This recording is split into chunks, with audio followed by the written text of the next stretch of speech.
મોંઘવારી એટલે 10 રૂપિયાની વસ્તુ છે એ 100 રૂપિયામાં મળશે ને 100 રૂપિયા ઉપર તમારો જીએસટી એટલે 10 રૂપિયા ઉપર જે માની લો કે 1 રૂપિયો ને 80 પૈસા ભરવાના હતા ત્યાં 18 રૂપિયા માણસ ભરતો એન્ડ થઈ જશે અને હાલત ખરાબ થઈ જશે તમારી. તમે સમજી લેજો આર્થિક રીતે ખતમ થઈ જશો.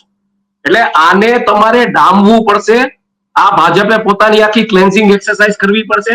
ભારતીય જનતા પાર્ટીને એમ હોય કે ખાલી નરેન્દ્રભાઈ મોદીના નામે પાર્ટીને પથ્થરો કરી રહ્યા છે, તો આવા વાહિયાત તત્વોને સાફ કરવો અને સાફ નહીં અને જેલમાં નાખીને આની પાસે ત્યાંના ટોયલેટ રોજ ક્લીન કરાવડાવવું. ત્યાં એને સમજાશે કે આ પ્રજાની અરે આવો દ્રોહ ન કરાય અને આ ભારતીય જનતા પાર્ટી જ કરી શકશે, બીજી કોઈ પાર્ટી નહીં કરી શકે. જો પાર્ટીને ક્લીન કરવું છે પોતાનું તો એ ભારતીય જનતા પાર્ટીમાં જે તાકાત છે કે ક્લીન કરી શકશે અને એ કરવું જોઈએ. આ બધાય નેતાઓને જેલમાં નાખો. ક્યાંથી આવી ગયા લોકો પાસે રૂપિયા? તમે મને એમ કહેવા માંગો છો કે તમે ને હું જે રીતના મહેનત કરીએ છીએ એમાં આપણે બે પાંદડે નથી થતા, ઈ મહેનતથી ને ઈમાનદારીથી. અને સડનલી કોક જે કાંઈ નહોતો ગામડેથી ક્યાંકથી આવ્યો છે, 2-3 કોન્ટ્રાક્ટ લઈને બેસે છે કે ક્યાંક સિટીમાંથી મોટા ઓલામાં આવી ગયો ગાંધીનગરમાં, પાછા કોન્ટ્રાક્ટ લઈને બેસે છે, દલાલી કરે છે અને સીધો પૈસા વાળો થઈ જાય છે અને ખેસ પહેરી લે છે. આ નડશે તમને.